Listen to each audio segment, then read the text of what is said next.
filles, je suis hyper contente de vous retrouver pour cette nouvelle vidéo. Ce sont mes favoris du mois de décembre. Donc ma toute première vidéo où je parlais face à la caméra, c'était mes favoris du mois de novembre. Et depuis un mois s'est écoulé et j'ai tourné quelques autres vidéos. Et c'est vrai que vos commentaires m'ont beaucoup encouragée et m'ont fait du bien.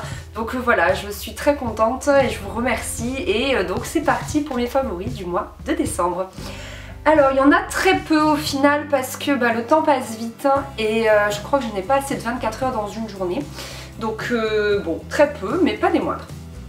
Alors il y a d'abord ma crème pour les mains de chez Caudalie qui est pour les mains et les ongles. Elle sent hyper bon, le tube, je sais pas, est trop agréable. Vous savez, c'est ces tubes que...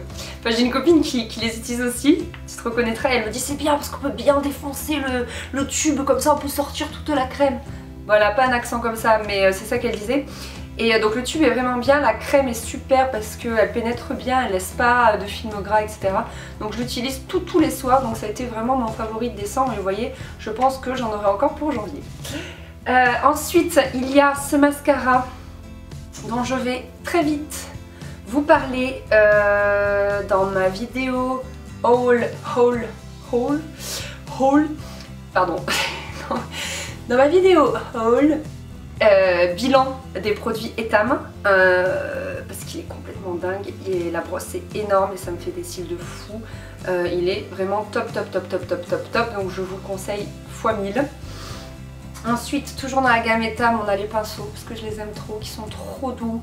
Et voilà, c'est un vrai favori. Rien qu'à cause de ça, je me mets de la poudre tous les matins alors que normalement j'ai trop la flemme. Et là du coup comme c'est doux, et je le fais avec plaisir.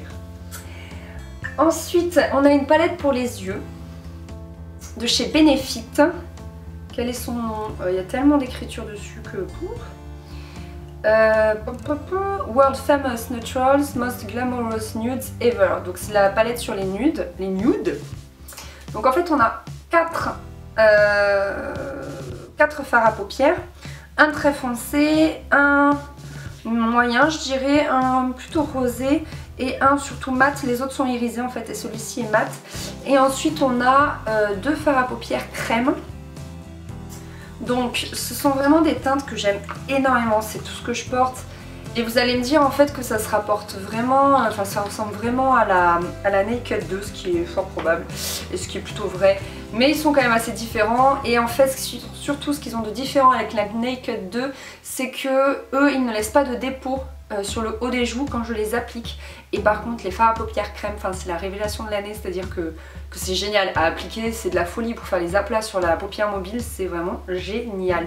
Donc je suis fan de cette palette, par contre elle me donne un peu des maux de tête.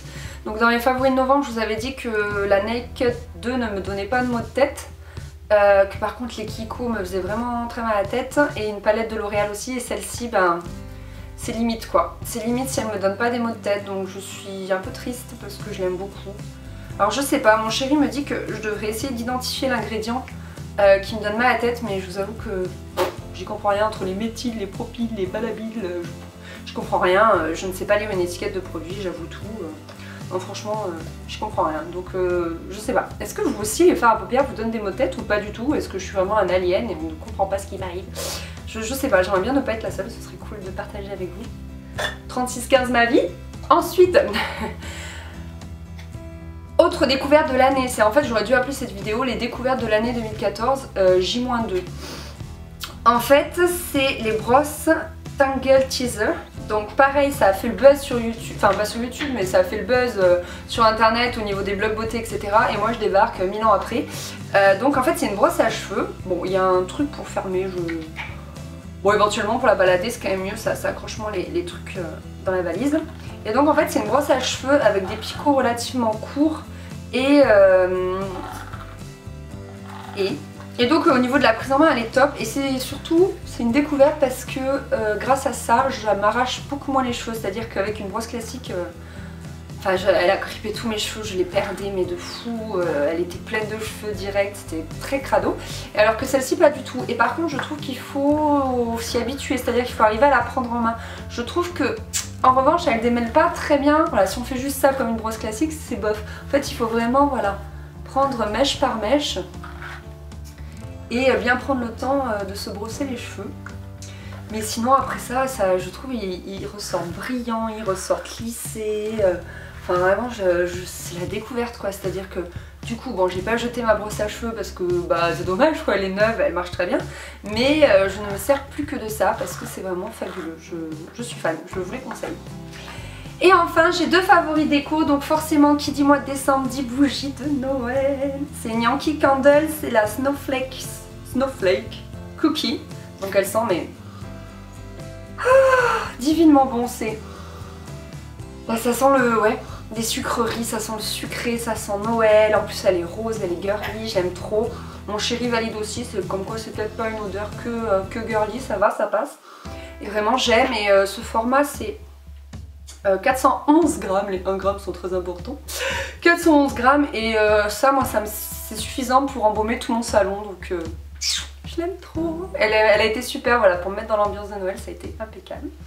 Et dernier favori déco, donc oui, moi aussi j'ai pas de favori nourriture. Voilà, sinon je vous aurais parlé de foie gras et saumon, c'est pas très glamour, mais c'est très bon. Donc favori déco, ce coussin magnifique qui vient de chez Castorama.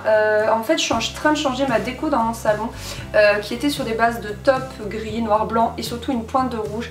Et en fait je me suis lassée du rouge et donc je suis en train de remplacer tout ce qui est rouge par du turquoise foncé. Enfin là il est clair hein, mais en fait j'ai plutôt des touches de turquoise foncé et là ça va apporter quelque chose d'un peu plus clair. Et donc ça change tout en fait de changer les coussins de son canapé. Ça c'est un conseil que je pourrais vous donner. Si vous en avez marre de votre déco mais que vous n'avez pas le budget pour tout changer, misez sur les coussins parce que ça change vraiment tout, ça change toute l'ambiance d'une pièce. Ben voilà les filles, c'est terminé. Comme je vous l'avais dit au mois de novembre, en fait je change très peu de produits. J'aime bien avoir mes chouchous et rester sur eux parce que c'est une valeur sûre. Donc du coup là j'ai moins de choses à vous présenter. J'espère quand même que j'aurai plein de trucs à vous présenter pour janvier. Mais d'ici là, moi je vous fais des gros bisous et je vous souhaite une bonne journée. Salut!